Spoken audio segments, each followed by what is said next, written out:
right, today we're heading out to a job that I actually sold 2 days ago. Yeah, really fast turnaround. It was Friday evening, and I got notified on Facebook that I was tagged in a couple posts, and then had a Facebook message. Long story short, this fella hired a contractor 4 months ago for this awesome little A-frame on the river up here, and contractor made all these promises, half started the project, tarped the roof off, and then disappeared. So he was going to build out a full cold roof and then re-roof it. Customer doesn't even know what type of roof he was going to get, and then demoed the inside of it and basically left it at that for $40,000. And this thing is tiny, and then wanted more money to keep working, and before the customer decided to fire him. Anyways, it's been tarped off now for 3 months. Customer made a post on Facebook Friday night and said, I need somebody who can fix this quick. I had multiple people say, Colin DeHaan's your guy. I get a message from the guy, scheduled to go out there on a Sabbath on Saturdays. So said Sunday morning, I'll be there 9 a.m. It's like a 45-minute drive from my house. And he's like, all right, cool, perfect. We meet up there, sold him a $31,000 roofing job to fix it. But big part of why we did that is I wanted to get here quick. Like, we got to get this thing closed in. I got inside, and like he's had so many leaks, the heat and everything's off in this place, and the floor is just like iced over in spots. There's some carpet that's still like in there and still frozen. So I was like, dude, you got leaks, we got to take care of this ASAP. I can move the schedule around a little bit and get some guys here this week, and we'll have your roof done for sure by the beginning of the following week. All right, so here's the breakdown of things that we have to do. There was a dumpster that was unlabeled. The guy had no idea where it came from. Big 40-yard dumpster in the guy's driveway. It's a single-lane driveway, so there's no in-out, like big inconvenience for anybody working on the job. So had to track down who owned the dumpster. Now I'm going there in my plow truck to plow it out so that the company can come pick up the dumpster that's almost full and get that out of our way, so then we have room to work and put our trucks and trailers and things like that. So that's number one. Number two, we got to show up, and I quoted this kind of as like a worst case scenario. I was able to see a little bit of the cold roof system this guy built. Not how I would design it, but also not the worst, right? So I'm hopeful that we can utilize what he's done already. We'll know more once we get the tarps all off, and we can see how much he actually did versus what he didn't do. It's a 2012 slope that's been tarped, and then a winter, like one of the worst winters we've had in the last decade, of snow on it. So we're gonna have fun getting this all off today, and knowing and seeing what we're actually working with versus what we're not. So quoted at worst case, customer and myself are hopeful that we can save him a little bit of money on the build out of that. But we got 113 pieces of 1-inch foam board. Opted for this. This foam board that I buy is actually R6, and spray foam insulation is R6 to R7 per inch if you're doing closed cell. And the cost difference just kind of made sense for us to go this route with this guy's project. So going this route, we're going to put 2 layers of this on. So 2 inches, it's only R12, but most of these A-frames never have any insulation. It's just like a true 1x decking with shingles nailed into it or metal on it, and off you go, no insulation at all. So we're adding this insulation, and this stuff, I've proven that it works really, really well. I've used it. It's R-Max. I get it at Home Depot, actually. It's the most R value per inch that I found on a foam board, shy of paying like buco dollars, right? So I've used it on my heated floors. So I've doubled it up, done 2 inches of that, stapled the tubing into that. I've put it on roof decks countless times on these cold roof systems. I've put it on walls when we've done siding. Makes a night and day difference. My first test was my home, my old home that was an old Victorian built in 1860. There was zero insulation anywhere on this house. And I put it on all the walls. I put it on the roof deck. And this house went from being like, in the winter, I'd spend like $400 or $500 a month in natural gas, and 2,200 square foot house, nothing ridiculous, to basically cutting that down to like $180 a month. So huge difference. Just doing that, and like $180 a month is pretty normal up here in Michigan. So I was sold on it almost immediately. So that's what we're putting down. So basically we're running 2x4s vertically. So we'll have 3.5 inches of height. putting 2 inches of foam inside that, leaving an 1.5 inch air gap for proper roof ventilation. And then we're doing a GAF Golden Pledge roof on this thing. So we need the proper ventilation. So I'll have 1.5 inch of air ventilation, do an edge vent at the bottom because there's no real like soffit overhang thing like that to get good ventilation up. So edge vent on the bottom, ridge vent on the top. We'll have good airflow, and this roof should last 20, 30 years, no problem. So that's the game plan. Today, we're getting there. We're really going to figure out what we're working with. We got to reframe. There's a couple little like flat roofs that were built off of this thing that we're not going to keep flat. We're going to pitch them on a 412.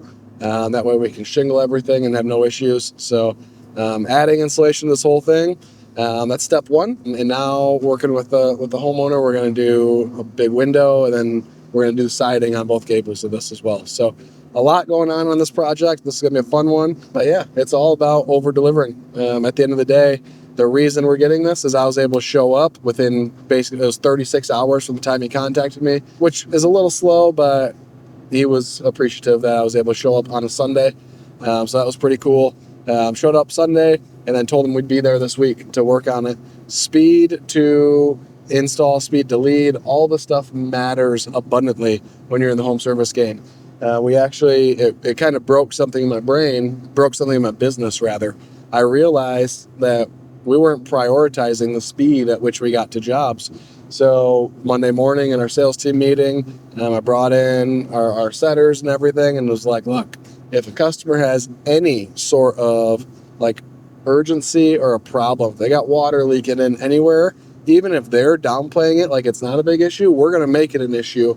We're going to prioritize it. We're going to make this like, oh crap, we got to get there right away. Let me see if I can juggle the schedule and get someone out there right away to solve this problem for you. I'm so sorry you're dealing with this, and make it a bigger deal, because that's how you can close more deals faster. Just for like full transparency on this, I was out there Sunday at 9 a.m. We agreed to everything by like 2 p.m. in the afternoon. He went home, he wired the money the next morning, signed contract that night, wired the money the next morning. So that was Monday. Today is Tuesday. We had our team meeting this morning from 8 till about 9:45. It is now 10:45. I'm halfway to his house. We've already picked up all the materials, and I got 2 trucks in tow full of guys, materials, all that fun stuff, getting out here to get this thing taken care of. To say this customer feels taken care of is like the understatement of the world. All right, he's like, holy cow, Colin, this is next level professionalism. Thank you so much. Point in case, he's a dentist, or was a dentist, still owns his practice, but now he helps people exit and buy into new practices. So he's a bigwig business guy, and he gets it, and he just appreciated it. So if you serve the right customers, you can win the game every single time with your professionalism. If you are the cheapest guy and you're constantly like just going after the wrong customers who want the cheapest price, this doesn't matter. They don't care about professionalism. They just want the cheap price. But if you target the right people, if you price your services the right way, the right people find you, and they're very, very happy to pay this much money. All right, this guy's going to be all in probably about a $75,000 client. So 75 grand for that. We'll have all the work completed really within like 2 weeks. So that's pretty darn cool. Honestly, probably faster than that. The siding won't take that long. I mean, believe it or not, the siding's the lowest ticket of all of it. So pretty darn cool how this is shaking out. I've got my window crew here today helping. I've got a gutter crew here today helping. And then I've got my roofing project manager, and then myself and Sam. So we're going to video this thing for you from kind of start to finish and show you what it looks like, how it plays out, and give you real timelines.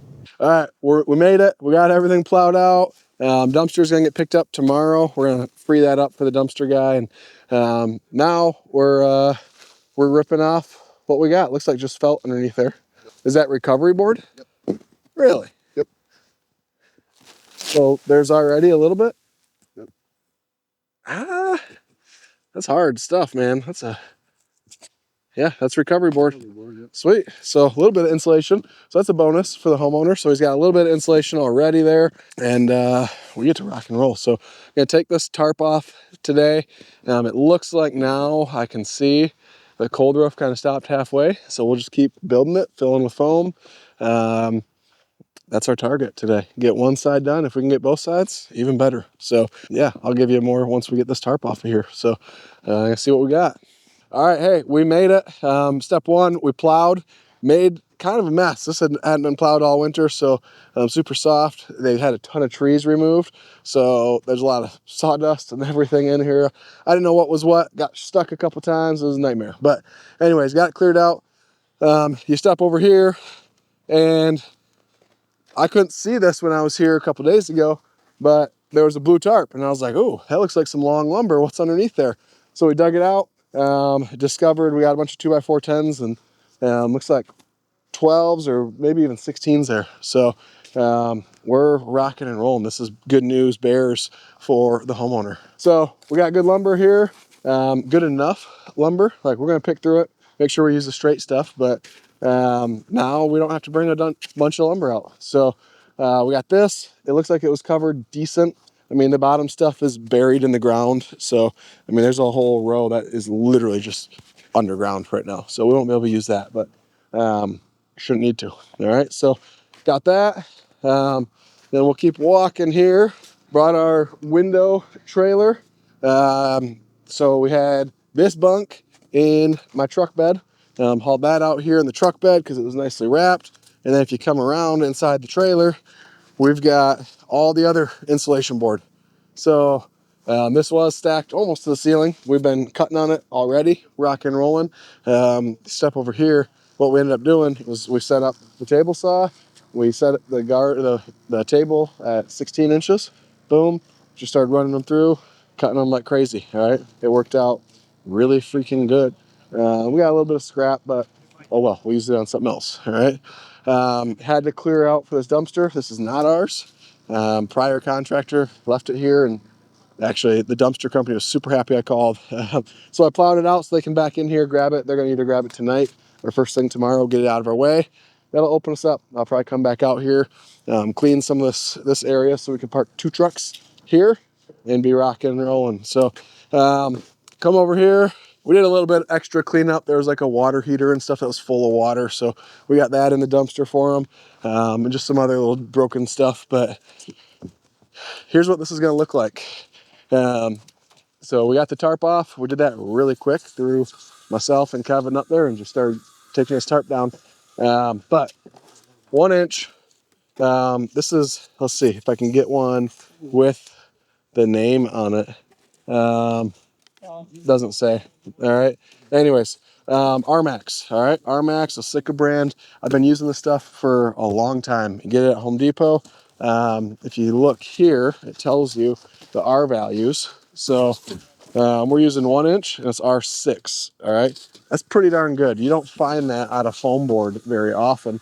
So really, really dense product. If just for comparison, if we were spray foaming this, which I got a quote for, spray foam would have been material wise and labor about 5 times the cost of what we did on this. So you can just holler for one if you need one. That's all right. But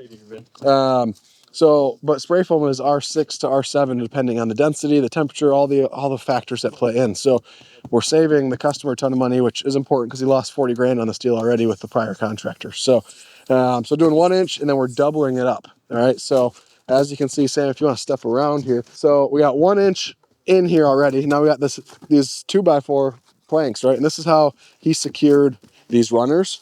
Not how I would have done it, but it works. All right. So we put the reflective side down to keep heat in and all that fun stuff. But now the second layer, we're going to do 8-foot pieces, and they're going to come in. We're going to notch. Maybe we don't even need to notch, but we just set it in like this, like so. Boom. And now we've got 1.5 inch air gap throughout the whole thing, the reflective side up. So the heat is going to reflect up like it's supposed to, and all will be well. All right. So that's kind of our play on this. We're going to have 2 inches of foam with a proper air gap so the roof can vent like it needs to. And we're going to rock and roll on this. So guys are rolling. There we go. We're just going to leave that piece like that. We'll edge vent it down here on the roof, ridge vent. The overhang isn't going to need it. We'll still build it out, but we don't need to insulate that because it's the overhang. All right. So we got 3 guys working on this part, Two guys are going to continue framing this. They're going to catch up really quick, so it's going to be a lot of guys working on framing here in a minute. But and then one other thing, let's see, is that one secure? So this here is kind of a flat roof, and what we're going to do is we're going to actually pitch it. So we're going to put like a 612 on this, so that water sheds off like it's supposed to. All right, so it's kind of a game plan here. Doing this on this side. Goal is to get this side done today. Not shingled or anything, but get the cold roof system built, all the insulation board down. We got snow coming tonight, so get it covered back up. And then tomorrow we'll get here, we'll uncover the other side, build that one out. And then Thursday, sheet it, go to town, and rock and roll. So it's kind of game plan. That's where we're at on this one.